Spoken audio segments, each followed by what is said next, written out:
Bienvenidos amigos a su programa Conflictos Judiciales en Materia Civil y Procesal Civil, que está a cargo del equipo técnico institucional de implementación y monitoreo de la oralidad en los procesos civiles en el Poder Judicial de Perú.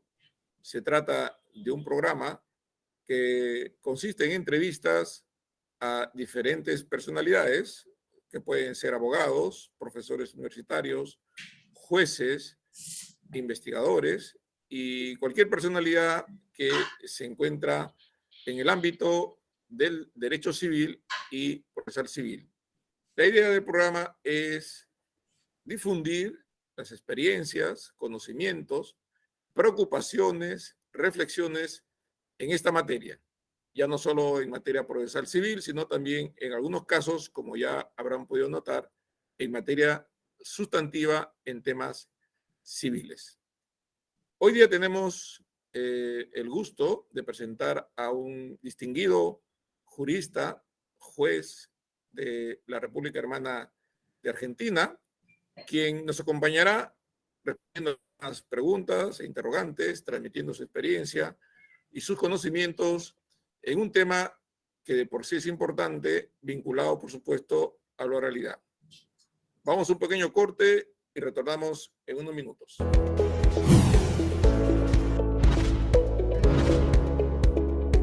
Comentábamos hace un momento que nos acompaña el día de hoy el doctor Francisco Agustín Jankovic, quien es juez, profesor universitario en la República Hermana de Argentina y tratará importante que tiene que ver con el despacho judicial y además con la gestión de los casos en el proceso civil con oralidad. El profesor Francisco Agustín Jankovic es presidente vitalicio de la Cámara Segunda de Apelaciones en lo Civil, Comercial y Familia del Departamento Judicial La Plata, profesor titular de la Cátedra 4 de Derecho Procesal Civil y Comercial en la Facultad de Ciencias Jurídicas y Sociales de la Universidad Nacional de La Plata, codirector de la carrera de especialización en gestión de conflictos judiciales en la Universidad Notarial Argentina. A su vez, es codirector del Centro de Estudios de Gestión Judicial en la Facultad de Ciencias Jurídicas y Sociales de la Universidad Nacional de La Plata, integrante del Instituto de Derecho Procesal de la Facultad de Ciencias Jurídicas y Sociales de la misma universidad, académico del Consejo de la Magistratura de la Provincia de Buenos Aires, miembro de la Comisión de Seguimiento del Programa de Oralidad Civil Efectiva para la Provincia de Buenos Aires y, por supuesto, un número bastante de referencias profesionales y académicas de nuestro ilustre invitado.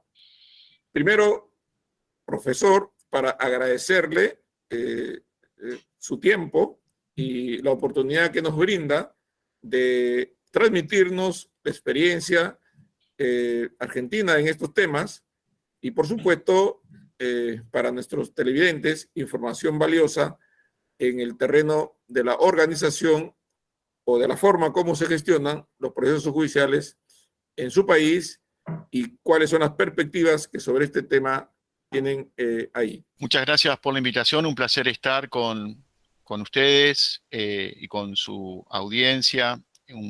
Les agradezco muchísimo la invitación, es un honor, un placer para mí, con la hermana República del Perú, con el cual nos unen vínculos, por lo menos para mí, indisolubles a partir de la colaboración que nos han prestado en la famosa Guerra de las Malvinas, el 2 de abril de 1982, con su flota aérea. Así que más allá de los hermanos latinoamericanos, estamos más hermanados con el Perú porque no dejamos de recordar esa situación, por lo menos tan importante, que estuvieron cuando tenían que estar. Así que bueno, un doble agradecimiento y honor para mí compartir con ustedes esta nota. Bueno, algunos sistemas judiciales prevén cuáles son las metas que tiene este sistema judicial o este ordenamiento jurídico. Ejemplos de eso pueden ser la regla número 1 justamente las reglas federales de litigación civil de Estados Unidos, donde habla de una justa, rápida y expeditiva solución del conflicto, o las reglas generales de proceso, las reglas de proceso para Inglaterra y Gales, donde después en el primer Código Procesal del año 1990, donde habla del proceso justo y proporcional. Esto tiene mucho que ver con lo que luego vamos a referenciar con la reglamentación tan importante, tan valiosa que han dictado en Perú respecto a la implementación de este programa. En definitiva, lo que buscamos, más allá de las palabras, es la tramitación de los casos judiciales con la máxima eficiencia posible, consistente con el valor justicia. Y aquí voy a hacer una referencia aclaratoria entre efectividad y eficiencia. Efectividad es lograr la finalidad del sistema o el logro del sistema. La finalidad del sistema de justicia es la resolución de los casos.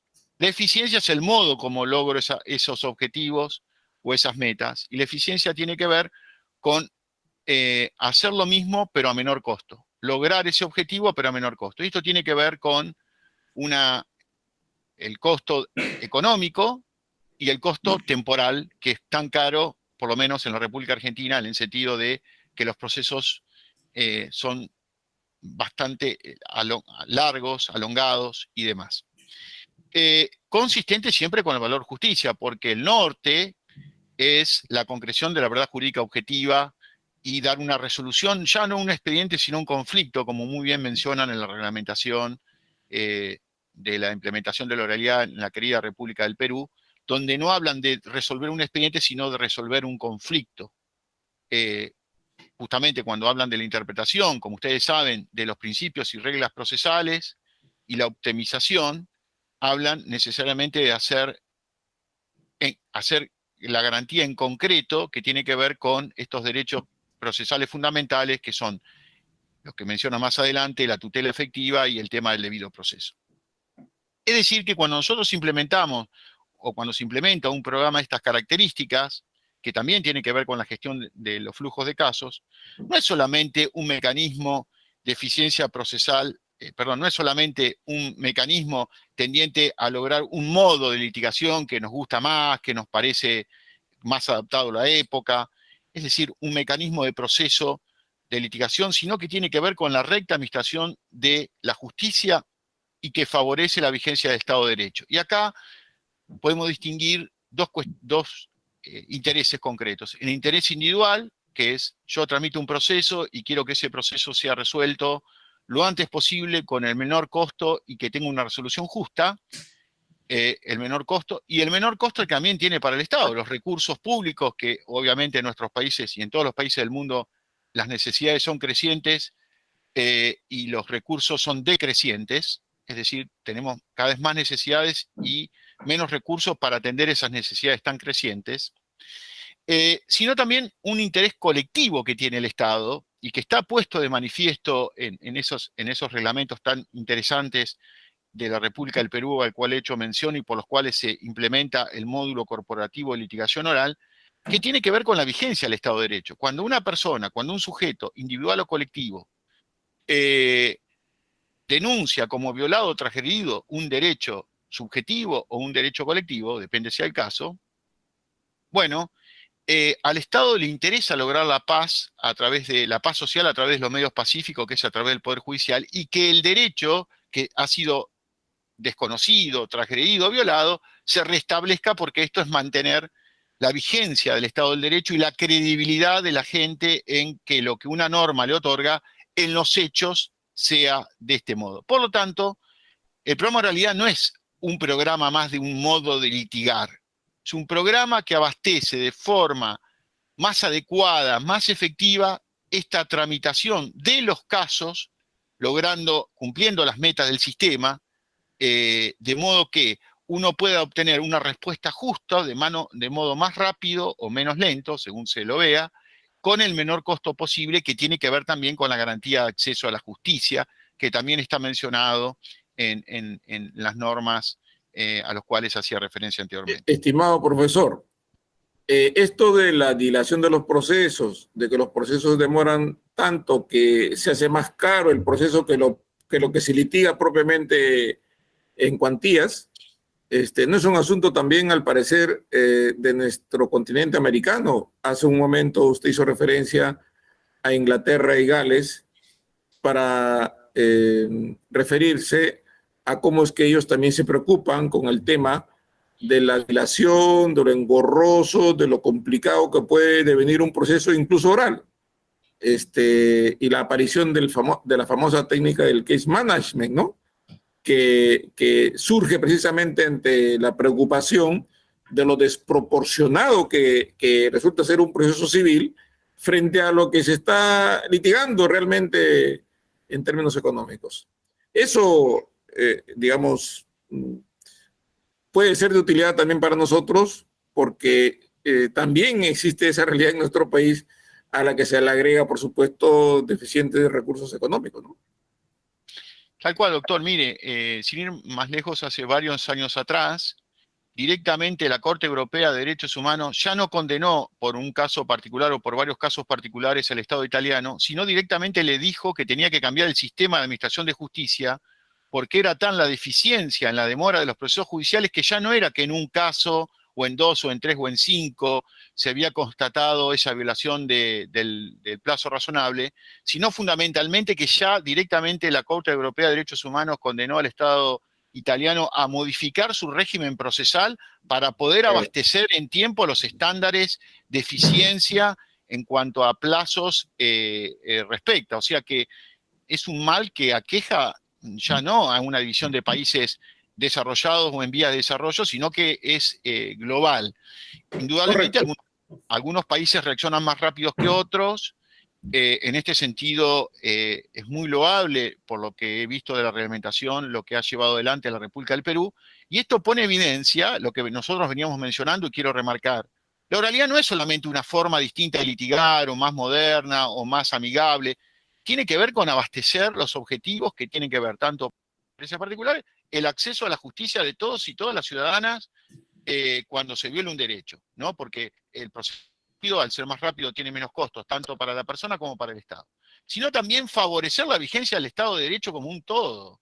Entonces, no es solamente algo que es más o menos interesante, sino que tiene que ver con cumplir esto. Y en este caso, doctor, este mecanismo de eficiencia por el cual los jueces se convierten en responsables, los jueces y las juezas, nos constituimos en responsables del desarrollo de la litigación con el propósito de asegurar la meta del sistema, que tiene que ver también con los estándares transnacionales del debido proceso legal de acuerdo a la Corte Interamericana de Derechos Humanos y el respeto por el plazo razonable, que desde ya le recuerdo que la Argentina tiene varias condenas por demora de plazo razonable en el proceso civil, no en el proceso penal, sino en el proceso civil, Furlan, Memoli, una laboral Spoltore, es decir, tenemos varias condenas por violación de plazo razonable en procesos no criminales,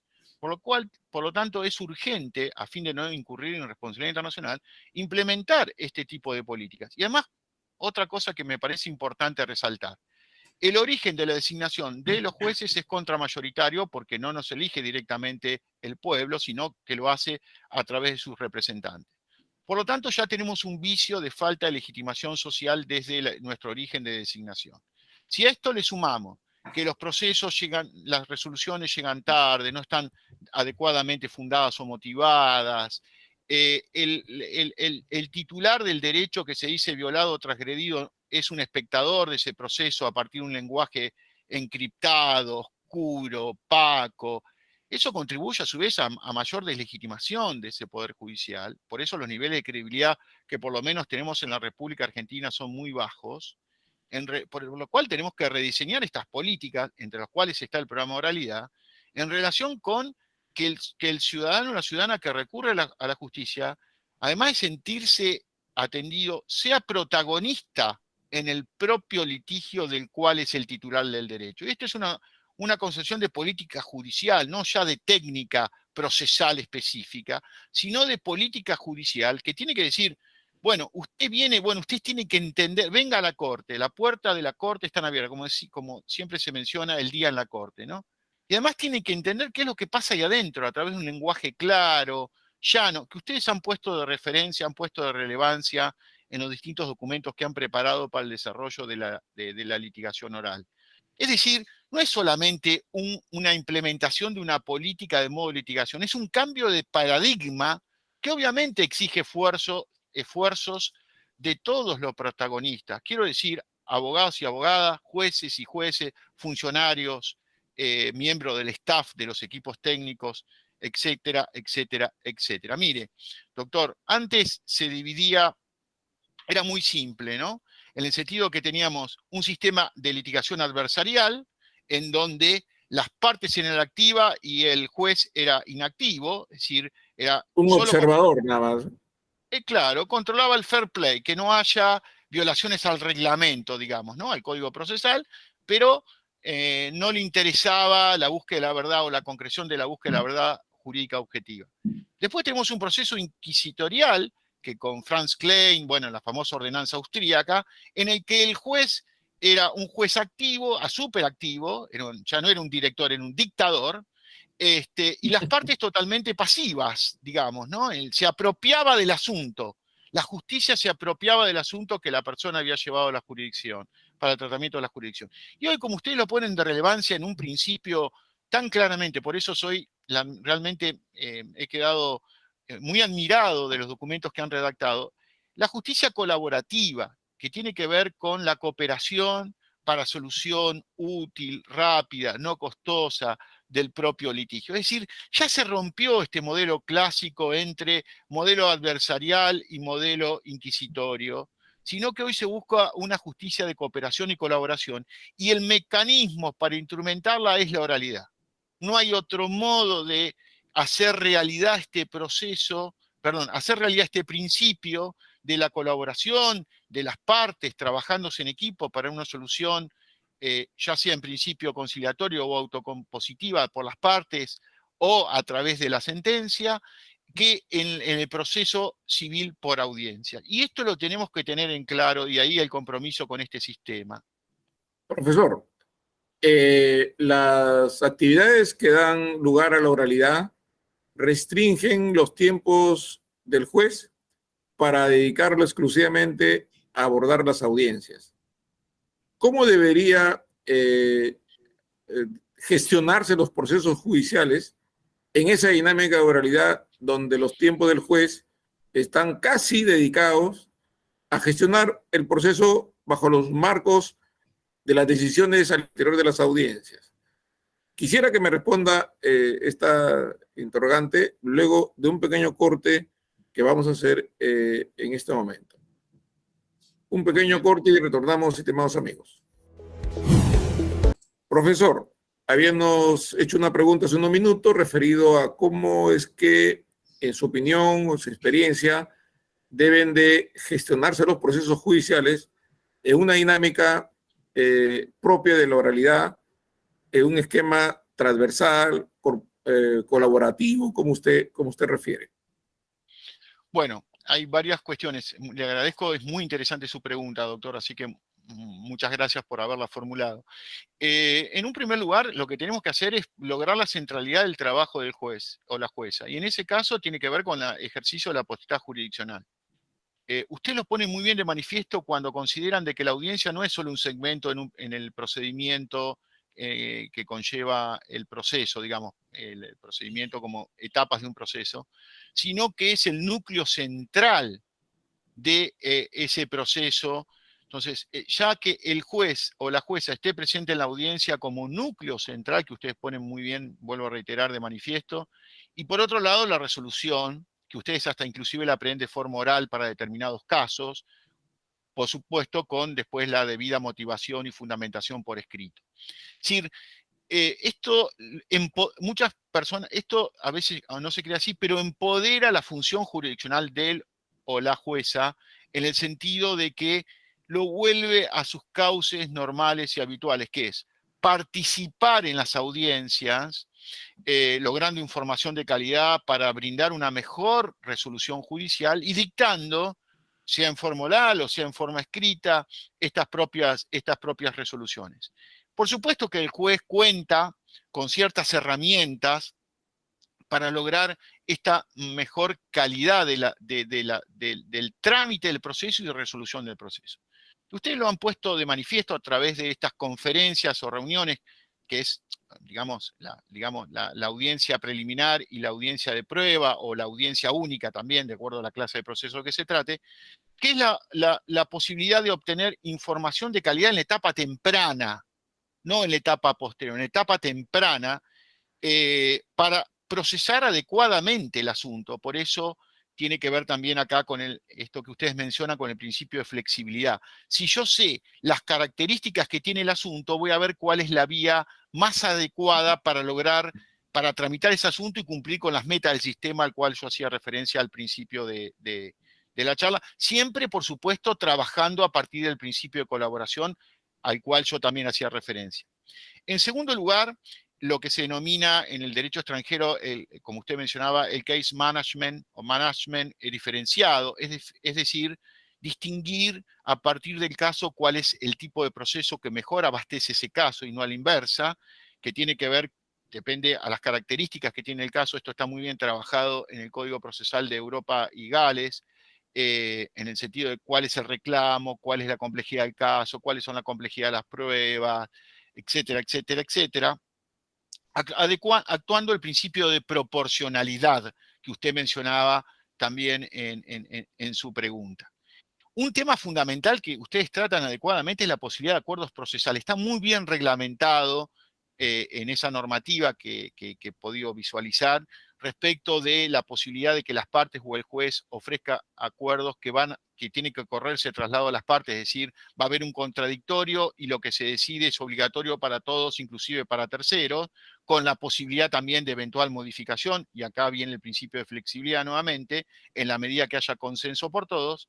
Y un tema fundamental es la programación irrestricta de los eventos del juicio, es decir, a la calendarización del proceso. Porque, vuelvo a insistir en esto, doctor, la gestión influye en el resultado de la jurisdicción. La gestión influye en el resultado de la jurisdicción, y en este caso estas herramientas que ustedes han dotado, o que los propios jueces se han dotado a sí mismos, mire, yo... me comentaba una jueza cuando estuvimos capacitando por la comisión de seguimiento a la cual usted hacía mención, en un distrito de mucha densidad demográfica, que es La Matanza, en la provincia de Buenos Aires, que tiene más de 2 millones de habitantes, mucho más de 2 millones de habitantes, tiene un montón, digamos, de habitantes, y la jueza decía: yo tengo más trabajo, pero también me siento más jueza. El hecho de asistir a las reuniones me siento más jueza. ¿Por qué? Porque está con las partes, porque conoce el conflicto, porque puede brindar fórmulas conciliatorias, y porque además esto abastece los estándares convencionales, pero fundamentalmente abastece las expectativas que la sociedad tiene de una recta administración de justicia, un sistema racional de resolución de conflictos en sede judicial. Eso que refiere respecto de la jueza con quien se encontró en sus visitas, de que el juez se siente más juez en la audiencia, es una de las características que se pone mucho énfasis acá en Perú, que el juez en un proceso escrito es solo juez cuando va a sentenciar, y durante la tramitación eso corre por cuenta o del abogado o del secretario y el proveído del juez eventualmente. Pero esto de la dinámica de la realidad que hace que el juez sea juez desde el comienzo y no al final, tiene que ver con la información que se obtiene en esas audiencias que vienen a ser el centro de decisión del proceso judicial civil. Pero, digamos, la gestión que el juez tendría que hacer realidad a efecto de que el volumen de causas no haga que sus audiencias sean muy lejanas y que aproveche el tiempo para hacer en lo posible que este no sea muy largo, sino que sea muy corto, o por lo menos menos largo del que se tenía antes, que hay una mejora en los tiempos, ¿no? Y a la vez, por supuesto, la transparencia misma que emana del hecho de que el juez está presente ante las partes, ¿no? Que la parte B que el juez está decidiendo ahí en la propia audiencia. ¿Cómo debería hacerse para que el volumen de causas no impacte en el distanciamiento de la programación de audiencias? Bueno, en ese ámbito nosotros, que es una cuestión crítica lo que usted plantea, en ese ámbito lo que nosotros hemos determinado, hemos hecho todo un análisis de la cantidad de procesos de conocimiento, que son los que estaban dentro del programa de realidad.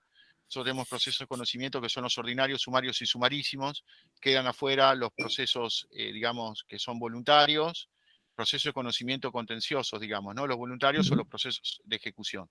En ese ámbito fue relevado cada organismo judicial con la cantidad, más allá de los departamentos judiciales, la cantidad de procesos.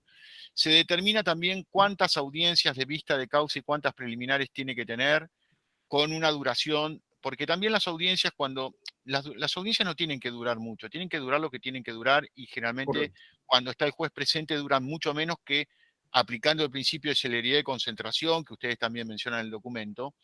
Entonces, se hace, digamos, los datos no mienten, doctor. Es decir, cuánto es el volumen de causas ingresadas, cuánto es el volumen de causas de procesamiento, qué tiempo de procesamiento exige cada causa en audiencia, y el promedio que nos daba a nosotros era un promedio de 90 días entre audiencias, entre la audiencia preliminar y la audiencia de vista de causa. Pero para eso es fundamental el contralor, el seguimiento, y no desde una posición vertical, sino una posición horizontal. Cuando vemos que un juez o jueza está atrasado, el equipo acercarse para ver qué tipo de colaboración requiere, necesita, para brindarle alguna asistencia de modo tal que pueda lograr que el tiempo entre audiencias sea la menor posible. Esto evidenció dos cuestiones que fueron puestas de manifiesto a partir de la reducción de los plazos probatorios entre la audiencia preliminar y la audiencia de vista de causa. Que son, por un lado, ahora el plazo probatorio se redujo considerablemente a partir de que en la audiencia preliminar, que es una herramienta también del case management, o lo que en el sistema americano sería el pre-trial conference del artículo de la regla 16, que inclusive está, fíjese doctor, que está puesta antes del litigio, por eso es pre-trial, o sea, antes del juicio. Ni siquiera está puesta dentro del juicio como tenemos Sí. nosotros la audiencia preliminar. Es el Bueno, antecedente de la audiencia preliminar, el pre-trial que usted hace referencia. exactamente, de ahí lo toma Couture o Couture, el jurista procesal uruguayo, y ahí se lleva al Código Iberoamericano. Pero el primero que lo habla y que toma es Couture, que toma exactamente, como usted dice, la fuente del artículo 16 de las reglas federales de Estados Unidos. Pero fíjense que ni siquiera lo ponen al principio. O sea, tan modelo adversarial no es, porque ponen la presencia del juez aún antes de que se haya notificado la demanda, digamos, ¿no? Así que bueno, tan adversarial los americanos en este sentido no parece. Es más, fíjese también que hace una diferencia entre audiencia y conferencia. En la conferencia el juez muy activo porque quieren causar el proceso a partir de estas herramientas que hacíamos mención, mientras que la audiencia tiene un rol un poco más pasivo, y esto también es importante remarcarlo, porque el juez o la jueza tiene que dejar trabajar a los abogados, por el tema de la estrategia que los abogados tienen respecto del caso y la teoría del caso que usted hacía referencia en otra entrevista con el doctor Grillo Ciocchini. Bueno, puntualmente entonces es trabajar bien los números, y este equipo interdisciplinario en la comisión de seguimiento, y colaborar con los y las juezas que requieran algún tipo de auxilio respecto de por qué hay un atraso. Y también se viene mucho el tema de las conciliaciones. Nosotros hemos visto un alto, que se han incrementado las conciliaciones. Ahora, esto es como todo, doctor. Cuando baja el mar empiezan a aparecer o caracolas o empiezan a aparecer residuos en la playa. ¿Cuáles son los residuos que dejó cuando bajó el plazo el proceso de probatorio? La tardanza en la notificación de las demandas. Lo que tarda, ya no era el plazo. El plazo probatorio ahogaba otro plazo que ahora apareció mucho más grande respecto al plazo probatorio, no sé si me explico bien, que es, por ahí hay gente que tarda 6, 7, 8 meses el abogado en notificar esa pretensión para que el demandado vuelva. O sea, empezó a mostrar otras cosas cuando se corrió el mar. Y por último, lo que puso en crisis es la ausencia de peritos. O sea, el tema de la ausencia de peritos para la prueba pericial, digamos, antes quedaba todo tapado bajo el manto de los tiempos prolongados, de que no había una medición, un seguimiento, un contralor de los tiempos prolongados de la etapa probatoria que se prevé en un proceso ordinario de 40 días y que terminan siendo 2 o 3 años. Por eso los procesos llegaban en la sentencia de primera instancia en 3 o 4 años. Yo tengo procesos en antiguos que tienen hasta 25 años. Las partes se Ah, mueren, mire, los abogados se mueren y el proceso sigue vivo, digamos, ¿no? Continúa con nuevos abogados o continúa con los sucesores. Eso es patético. me Por eso, imagino. por eso es tan importante la implementación de este tipo de programas. Ahora, el control podría también hacerse con uso de las herramientas tecnológicas ahora con mucho más eficiencia que antes en cuanto a tiempos. Y se puede hacer un seguimiento más cercano, ¿no? Exactamente. Lo que nosotros le hacemos en los talleres de seguimiento, concretamente, era mostrarle la planilla de la cantidad de audiencias tomadas, de la cantidad de conciliación a cada uno de los jueces, y ellos verificaban, a partir de la estadística que ellos mandaban, si esos datos eran correctos o no eran incorrectos, o la tardanza entre la audiencia preliminar y la audiencia. Es decir, también en esto son los protagonistas a él o la jueza, en el sentido de decir, bueno, estos son tus números. Vos los viste, los reflejaste, es a partir de las estadísticas que vos mandaste. Que esto también marcó otro inconveniente, que se mandaban estadísticas sin tener conciencia de la importancia de las estadísticas, Ah, porque en su momento se mandaban estadísticas que nadie leía o que nadie sacaba algún elemento para corregir determinadas circunstancias disruptivas que se veían a partir de la estadística, entonces mandaban estadísticas para cumplir una claro. formalidad, pero la estadística no servía para nada, digamos, ¿no? Entonces empieza a adquirir todo relieve, doctor, y se impacta en todos los ámbitos. Entonces, en estas jornadas de seguimiento, donde cada juez o jueza ve la propia estadística y donde cada uno refleja cuáles las ventajas o los inconvenientes que ha tenido para plasmar, digamos, estas cuestiones, con la participación de ellos uno va logrando ventajas dentro del propio sistema. Mire qué importante lo que usted señala, porque no es suficiente con que la norma esté vigente y dejar que los jueces marchen por su cuenta, es decir, a lo que le venga en el futuro. Tiene que haber un seguimiento y tiene que haber un organismo del Poder Judicial que le haga el seguimiento para ver cómo están, qué problemas tienen, qué dificultades. Es decir, tiene que acompañarse al juez para que se pueda estar muy cercano ante las dificultades que se le puedan presentar, ¿no? Sea en Exactamente. capacitación, sea en mejora de procesos, sea en apoyo logístico, que si bien es cierto no es abundante, pero por lo menos podría recomendarse, ¿no? Efectivamente, doctor, no se trata de ser un gran hermano, digamos, como George Orwell en 1984, que todo lo ve y todo lo sabe, sino es un acompañamiento en el cual el juez o la jueza es protagonista y siente que hay un equipo que la respalda y que la va a Correcto. apoyar en los momentos en que tenga un volumen de causas por alguna circunstancia excepcional que supere la media, la normal o demás, o acompañarlo en la implementación de técnicas a los efectos de lograr la mejora digamos, en la tramitación de los procesos. Entonces, no tiene que ver solo con un monitoreo de te estoy viendo, sino te estoy viendo para colaborar con vos o vos podés contar conmigo cuando tengas algún inconveniente, que es lo que usted acaba de Correcto. decir. No solamente para apoyarlos en cuanto a ver la posibilidad de poner más personal en el caso de que haya mucha carga temporalmente, sino a acompañarlo para contribuir en la mejora del propio proceso, ¿no? Del procedimiento mismo, que a veces se hace un poco engorroso por la primaria concepción que tenemos los jueces en cuanto a gestión, porque somos jueces que decidimos dictar sentencias en los casos en que ya están para hacerlo, pero no se nos ha preparado para hacer labores propias de los administradores, de los gestores, que es toda una técnica distinta, ¿no? No, mire, exactamente. No, como usted bien lo pone de manifiesto y además le está reflejado en la normativa, es dividir las tareas administrativas de las tareas jurisdiccionales. Pero en el caso nuestro, le quiero comentar, dado que usted pide que le contemos nuestras experiencias, así me lo ha solicitado, en conciliación y en negociación, porque tampoco estamos habituados en nuestras universidades a recibir, estamos más habituados a dictar sentencias formales para resolver un expediente que en herramientas para resolver un conflicto, dar una, digamos, resolver ya no un expediente, sino un conflicto.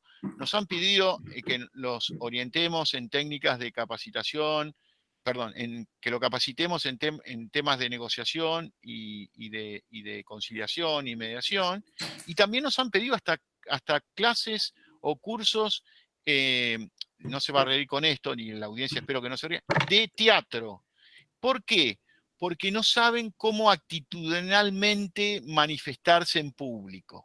No es porque vayan a hacer un teatro en la audiencia, sino para lograr cierta anclaje o cierta actitud presencial respecto del rol, respecto a la audiencia, porque están acostumbrados a trabajar en sus propios despachos, solo, con su computadora, con los libros de jurisprudencia. Hoy ya tenemos los sistemas informáticos de jurisprudencia, pero también un poco como para ir logrando esa, digamos, esa exteriorización de su propio manejo corporal y manejo de voz y manejo, bueno, lo que eso significa, por supuesto, no llevarlo a un, digamos, al teatro en el sentido de una escenificación, Bueno, sino pero siempre es importante, digamos, la manera como es que se presenta ante las partes, ¿no? Las formas también son importantes en la audiencia, las formas en cuanto a la manera como se presentan. Hay informalidad, por supuesto, en cuanto a la ruta del proceso judicial, pero las personas se encuentran, sea físicamente o sea virtualmente, y uno tiene que mostrarse con una determinada postura, ¿no es cierto? Postura personal, corporal, ¿no? Para que no se de voz, malinterprete, exactamente, de voz. modulación de voz, etcétera. Que creo que es importante sin llegar a los extremos del histrionismo, ¿no? Exactamente. Pero que es importante. Mi estimado profesor, desgraciadamente el tiempo es nuestro peor enemigo en estos programas y estamos para concluir esta interesante entrevista. No sé si tiene usted algunas últimas referencias o reflexiones sobre el tema que hemos abordado. No, nuevamente agradecerles a usted y a todo su equipo de trabajo por darme la posibilidad de expresarme en la República Hermana, muy querida República Hermana de Perú, como hacía referencia. Por otro lado, ser conscientes de la importancia que tiene el sistema judicial, la resolución oportuna y eficiente para cumplir de modo con las metas efectivas del Poder Judicial, porque hace a la vigencia real del Estado de Derecho, en definitiva, a la democracia toda en nuestras queridas repúblicas. Y que nosotros tenemos que saber estar sometidos al escrutinio público de la sociedad, que es la forma en la cual construimos nuestra legitimación social, y que la gente no solamente vaya a tribunales satisfaciendo sus necesidades, sino también que podamos satisfacer sus expectativas. Ese es nuestro camino, ese es nuestro desafío, esa es nuestra ruta, esa es nuestra meta y bueno, trabajar mancomunadamente para la mayor medida o la mayor posibilidad de lograr estos objetivos. Muchísimas gracias, doctor, fue un placer conocerlo. Le transmito a través suyo, bueno, a toda la audiencia que está mirando este programa, mis cordiales saludos desde la República Argentina, particularmente de la ciudad de La Plata. Muchas gracias a usted, doctor Francisco Agustín Jankovic. Gracias por su tiempo, por transmitir su conocimiento, su experiencia sobre esta tarea importante de mejorar la justicia en cada uno de nuestros países. Ustedes en Argentina, nosotros en Perú, para hacer que la justicia sea pronta, oportuna y sobre todo proporcional en el sentido de los tiempos y de los costos que suponen el uso del sistema de justicia. Bien amigos, eso ha sido todo por hoy en su programa Conflictos Judiciales en Materia Civil y Procesal Civil. Recuerden que este programa lo pueden ver todos los martes a partir de las 8:15 de la noche en su canal, Justicia TV, el canal del Poder Judicial. Muchas gracias.